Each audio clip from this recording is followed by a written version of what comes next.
आशीष Chanchlani, carry Minati, बीवी की wines, Amit Bhadana, आखिरकार इन बड़े यूट्यूबर्स का फ्यूचर क्या है? और अगर आप भी यूट्यूब में आना चाहते हैं या फिर यूट्यूब में काम कर रहे हैं तो आपका फ्यूचर क्या होने वाला है यूट्यूब में? मैंने यूट्यूब में 2 साल बिताया है, दोनों चैनल को खड़ा किया है, दोनों चैनल को मोनेटाइज किया है, उनमें से मैंने पैसा भी कमाया है।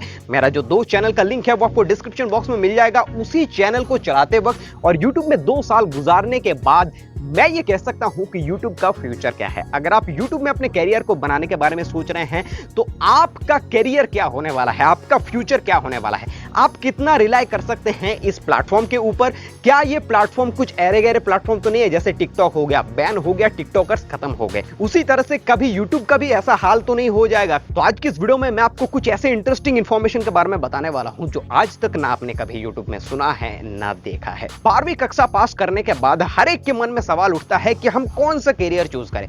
कुछ लोग डॉक्टर बनने के लिए जाते हैं, कुछ लोग इंजीनियरिंग चूज करते हैं।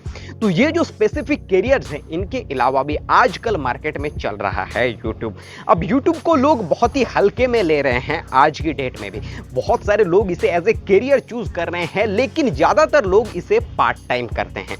यानी कि यूट्यूब में आए हैं, कुछ हो जाएगा तो ठीक है, नहीं हो जाएगा तो हम यहां पर काम ढूंढ लेंगे या फिर यहां पर जॉब कर लेंगे। लेकिन अगर आप खुद के और खुद के आसपास रहने वाले लोगों के बिहेवियर को एनालाइज करेंगे और ऑब्जर्व करेंगे तो आपको यह पता चलेगा कि यूट्यूब का कैरियर या फिर यूट्यूब का फ्यूचर आगे क्या होने वाला है। एक कहानी के तौर पे मैं आपको समझाने की कोशिश करता हूं। आज से 5 से 7 साल पहले जब जियो नहीं आया था तब अगर आपको कुछ सर्च करने होते थे तो बहुत ही मिनिमम ऑप्शन थे। बहुत सारी जगह पर इंटरनेट का फैसिलिटीज अवेलेबल नहीं था भी तो 2G था। 3G का जो पैक्स होते थे वो बहुत ज्यादा महंगे होते थे और वो नॉर्मल लोगों की बस की बात नहीं था। 200 300 400 रुपए हर एक महीने में लग जा रहा था, उसमें भी आपको लिमिटेड इंटरनेट मिल रहा था। कुछ लोगों के पास में हालांकि ब्रॉडबैंड ऑप्शन था, लेकिन वो ज्यादातर बहुत सारे रिच फैमिलीज के बच्चों के पास होता था या फिर कुछ इंस्टीट्यूट के पास में होता था। लोग अगर इंटरनेट चलाने के बारे में सोचते थे तो साइबर कैफे में जाते थे जहां पर 20-30 रुपए घंटे दे करके वो इंटरनेट वहां पर चलाते थे और अपना काम को निपटाते थे। लेकिन जियो आने के बाद से सब कुछ डिजिटल हो चुका है। अब मैं आपको जेनरेशन गैप समझाने की कोशिश करता हूं क्योंकि ये बहुत बड़ा फैक्टर प्ले करता है इस YouTube कैरियर या फिर YouTube के फ्यूचर में। जनरेशन को मैंने 3 हिस्सों में डिवाइड किया है। एक 18 से नीचे नीचे जितने भी बच्चे हैं, उसके बाद 18 से 35 और 35 से बाकी जितने भी उम्र है 60-65 तक। 3 हिस्सों में जनरेशन को मैंने डिवाइड किया है। तो बीच का जो जनरेशन है वो हमारा है। अब पहले जो जनरेशन है यानी कि जो 18 से नीचे नीचे है वो तो इंटरनेट इस्तेमाल करेगा ही करेगा क्योंकि वो इंटरनेट पे और ज्यादा रिलाय हो रहे हैं लॉकडाउन के बाद से। वो पढ़ाई भी इंटरनेट पे कर रहे हैं तो यहां पर उनको इंटरनेट का समझ आ रहा है, उनको इंटरनेट से फायदा हो रहा है, कुछ चीजें जानने को मिल रही हैं, कुछ चीजें समझने को मिल रही है। बीच का जो जनरेशन है यानी कि 18 से लेकर के 35 तक जितने भी लोग हैं वो सारे के सारे इंटरनेट पे हाईली एक्टिव है। आप कहीं पर भी अपने आसपास देखिएगा जिनका उम्र 35 साल से ऊपर है या फिर 35 साल के अंदर है वो जरूर एंड्रॉइड मोबाइल इस्तेमाल करता है, यूट्यूब देखता है, हॉटस्टार देखता है, इन सब चीजों के ऊपर एक्टिव है। और 35 से लेकर के बाकी जितने भी उम्र के लोग हैं उनमें से 30% लोग ऐसे हैं जो इंटरनेट को इस्तेमाल तो करते हैं लेकिन हाईली एक्टिव नहीं है। अब 35 के बाद से जो जनरेशन है ये धीरे धीरे आगे निकलता हुआ नजर आ रहा है। इसका मतलब क्या है? इसका मतलब आज मेरा उम्र है 24 साल, आने वाले 10-15 साल में मैं इस जनरेशन को छोड़कर अगले जनरेशन में शिफ्ट होने वाला हूं। तो उस जनरेशन में भी मैं मोबाइल को इस्तेमाल करूंगा। इसका मतलब क्या है? इसका मतलब यह है कि जैसे जैसे जनरेशन आगे बढ़ेगा वैसे वैसे सब जनरेशन इंटरनेट पे ही डिपेंडेबल होने वाला है। अब आने वाले 5 से 7 साल में गूगल से भी ज्यादा बड़ा सर्च इंजन होने वाला है यूट्यूब, क्योंकि यूट्यूब में आपको डेमोज मिलते हैं। गूगल में अगर आप कुछ सर्च करते हैं तो वहां पर आपको आर्टिकल्स मिलते हैं, कुछ भी चीज आप देखना चाहते हैं तो वहां पर आपको लिखा हुआ मिलेगा। लेकिन यूट्यूब पे आपको ट्यूटोरियल मिल जाएगा। आप कुछ सीखना चाहते हैं तो डेमो देख करके आप उसको अप्लाई कर सकते हैं। तो आने वाले समय में यूट्यूब आज वर्ल्ड का दूसरा सबसे बड़ा सर्च इंजन है, वो पहले नंबर पे आने वाला है। गूगल की जगह यूट्यूब लेने वाला है। ये लिख कर रख लीजिए, 5 से 10 साल में यूट्यूब नंबर 1 सर्च इंजन होने वाला है पूरे वर्ल्ड में। बात करते हैं एक्चुअल यूट्यूबर्स की फ्यूचर की, तो मैं आपको एक बात बता दूं कि यूट्यूबर्स का जो फ्यूचर है वो फिल्म स्टार से भी ज्यादा रिच और ज्यादा लेविश होने वाली है। अब मैं ये कैसे कह रहा हूं मैं आपको बता देता हूं। फिल्म स्टार को लोग जितना सिनेमा हॉल में देखते हैं उससे कहीं ज्यादा टीवीज में देखते हैं। आपका एज अगर इस बीच वाले जनरेशन में आता है तो आप अपने मम्मी पापा से पूछ कर देखिएगा कि वो कितने फिल्म्स हॉल में जाकर के देखे हैं, वो ज्यादातर फिल्म्स टीवीज में देखती थी, वो ज्यादातर फिल्म्स टीवीज में देखते हैं और उन टीवीज में से ही फिल्म स्टार्स उठकर ऊपर आए हैं। और आज की डेट में मैं आपको बताना चाहूंगा कि आप कितने घंटे टीवी में स्पेंड करते हैं, वो आप नीचे कमेंट कीजिए। आई एम श्योर अगर आप फर्स्ट जनरेशन या फिर सेकंड जनरेशन में है, यानी कि अगर आपकी उम्र 18 से नीचे या फिर 18 से 35 तक है, तो आप अपने टाइम को टीवी में वेस्ट नहीं करते हैं, आप अपने मोबाइल में यूट्यूब देख करके या फिर किसी और तरह के एंटरटेनमेंट में यूज करते हैं। यानी कि टीवी का जो दबदबा है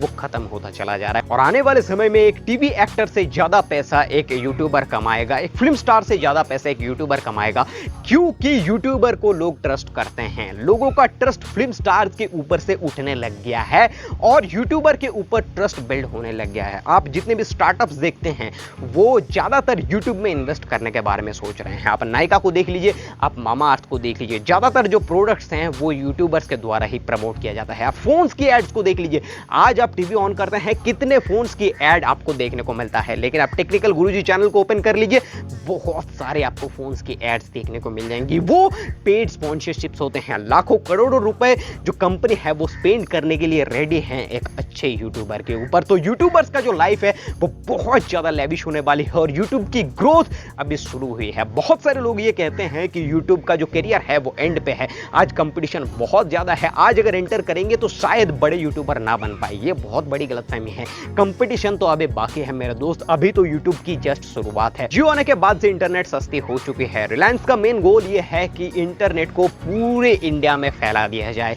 अभी भी इंडिया में 50% से ज्यादा ऐसे लोग हैं जो इंटरनेट इस्तेमाल भी नहीं करते हैं। आप सोच कर देखिए कि अगर 50% लोग इस्तेमाल करने में ही यूट्यूबर का इतना पैसा, इतना ग्रोथ हो सकता है, तो जब डबल लोग आ जाएंगे तो कितना ग्रोथ हो सकता है। वो लोग इंटरनेट पे नए हैं, उनको पता नहीं है कि क्या होता है यूट्यूब। बहुत सारे ऐसे लोग हैं जो यूट्यूब के बारे में जानते तक नहीं है। पैसों की कमी यूट्यूब इंडस्ट्री में कभी नहीं होने वाला। अब यहाँ पर एक डिस्क्लेमर भी है, यहाँ पर एक रिस्क भी है, वो रिस्क के बारे में भी जानना आपको जरूरी है। देखिए, जैसे टिकटॉक बैन हो गया, टिकटॉक बैन होने के पीछे कारण क्या है, अगर आप सर्च करेंगे या फिर थोड़ा भी एनालाइज करते हैं तो आपको ये पता चलेगा, इंडिया और चाइना के बीच में जो संपर्क था वो खराब हो चुका है। इस वजह से इंडिया ने चाइनीज ऐप को बैन कर दिया है। आज का जो दौर है वो डेटा का दौर है गाइस।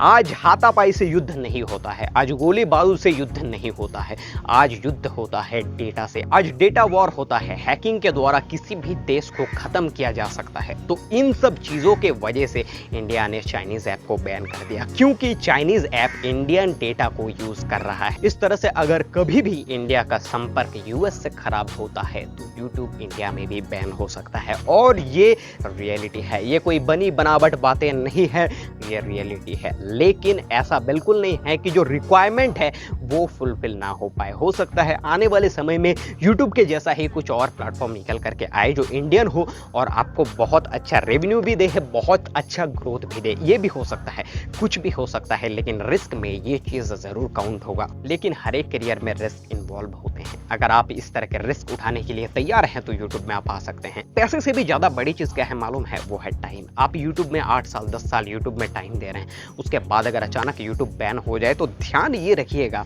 कि आप जो पैसा कमा रहे हैं उनको कहीं इन्वेस्ट करें। इन्वेस्ट करने के लिए आपको फाइनेंस सीखना होगा, तो वो एक अलग कंसेंट है। आप ऑफलाइन भी कुछ चीजें शुरू कर सकते हैं और इसीलिए यूट्यूबर्स आज अगर आप देखें तो जितने भी बड़े यूट्यूबर्स हैं वो अपने कुछ बिजनेसेस को ऑफलाइन में भी प्रमोट कर रहे हैं, अपने पैसे को इन्वेस्ट कर रहे हैं, चाहे वो स्टॉक मार्केट में हो चाहे कोई ऑफलाइन बिजनेसेस में हो। वो क्यों कर रहे हैं, क्योंकि आगे चल के अगर कभी ऐसा होता है कि इन दोनों देशों में यानी कि यूएस और इंडिया में अगर कभी झड़प होता है और यूट्यूब बैन होता है तो यहाँ पर उन लोगों को कभी भी पैसों की कमी महसूस ना हो। वो जो लाइफस्टाइल जी रहे हैं वो कंस्टेंट अपने लाइफ टाइम तक वो लाइफस्टाइल को कंटिन्यू कर सकते हैं। इस तरह से जो है आपको सोचना है, आपको सिर्फ यूट्यूब के ऊपर डिपेंडेबल नहीं होना है। आशा करता हूं आप सबको ये वीडियो पसंद आई होगी। पसंद आने पर वीडियो को लाइक कीजिए। इसी तरह के वीडियोस आगे पाने के लिए DMI digital media industry channel को सब्सक्राइब करके बेल नोटिफिकेशन को प्लीज प्रेस कर लीजिए।